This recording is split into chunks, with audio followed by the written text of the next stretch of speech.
जब कामयार आयरा के सामने पारिया और खाबर की असलियत बेनकाब करता है तो सच सामने आ जाने के बावजूद उसके दिल को सुकून नहीं मिलता। उल्टा उसके अंदर एक अजीब सी वीरानी उतर आती है। भरोसे का जो शीशा पहले ही चटक चुका होता है अब पूरी तरह बिखर जाता है। उसे लगने लगता है कि इस शहर में रहकर इन लोगों और इन यादों के बीच जीना उसके बस की बात नहीं। दर्द से बचने का उसे बस एक ही रास्ता नजर आता है, सब कुछ छोड़कर दूर चले जाना। इसी बेचैनी में वह अचानक अमेरिका जाने का फैसला कर लेता है। जब वह यह बात अपने माँ बाप को बताता है तो घर में मायूसी छा जाती है। उसकी माँ रोते हुए समझाती है कि बेटा, भागने से जख्म नहीं भरते। उसके वालिद उसे ठहर कर सोचने की नसीहत देते हैं। यहाँ तक कि उसकी दादी, जो हमेशा उसका हौसला रही होती है, भी उसे रोकने की पूरी कोशिश करती है। वह कहती हैं कि इस तरह अपनों को छोड़ जाना हिम्मत नहीं, कमजोरी है। मगर कामयार का दिल पत्थर हो चुका होता है। उसे बस यही डर सताता है कि अगर वह यहाँ रहा तो पूरी तरह टूट जाएगा। आखिरकार वह चुपचाप अपना सामान पैक करता है और बिना पीछे देखे एयरपोर्ट की तरफ निकल जाता है। इधर जैसे ही आयरा को पता चलता है कि कामयार पाकिस्तान छोड़कर जा रहा है तो उसके पैरों तले जमीन खिसक जाती है। वह एक पल भी गंवाए बिना घर से निकल पड़ती है। उसके दिल में बस एक ही चाह होती है, किसी तरह कामयार को रोक ले,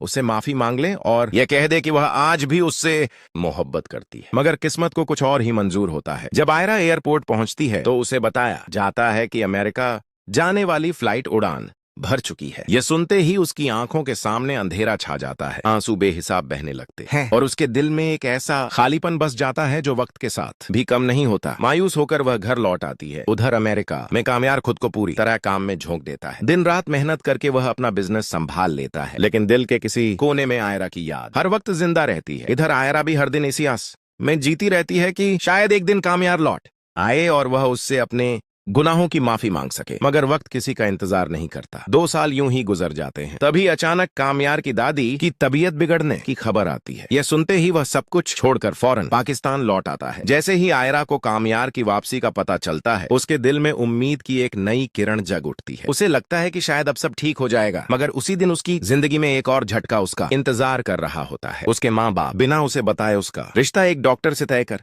देते हैं। जब आयरा को यह बताया जाता है तो वह साफ इनकार कर देती है। मगर उसकी माँ सख्त लहजे में कहती है कि अब ज्यादा सोचने का वक्त नहीं, उम्र निकलती जा रही है। अगले दिन इत्तेफाक से कामयार अपने एक दोस्त की शादी में जाता है और वहीं आयरा भी मौजूद होती है। दोनों एक दूसरे से अनजान रहते हैं। अचानक आयरा पीछे से उसे अपना कोई जान पहचान वाला समझकर कंधे पर हाथ रख देती है। जैसे ही कामयार पलटता है सामने आयरा को देखकर दोनों सन्न रह जाते हैं। आयरा बात करने की कोशिश करती है मगर कामयार उसकी तरफ देखना भी पसंद नहीं करता। वह ऐसा बर्ताव करता है जैसे वह उसे जानता ही नहीं। यह रवैया आयरा के लिए सहन से बाहर होता है और वह शादी अधूरी छोड़कर वहां से चली जाती है। दूर खड़ा कामयार सब देखता रहता है और दिल ही दिल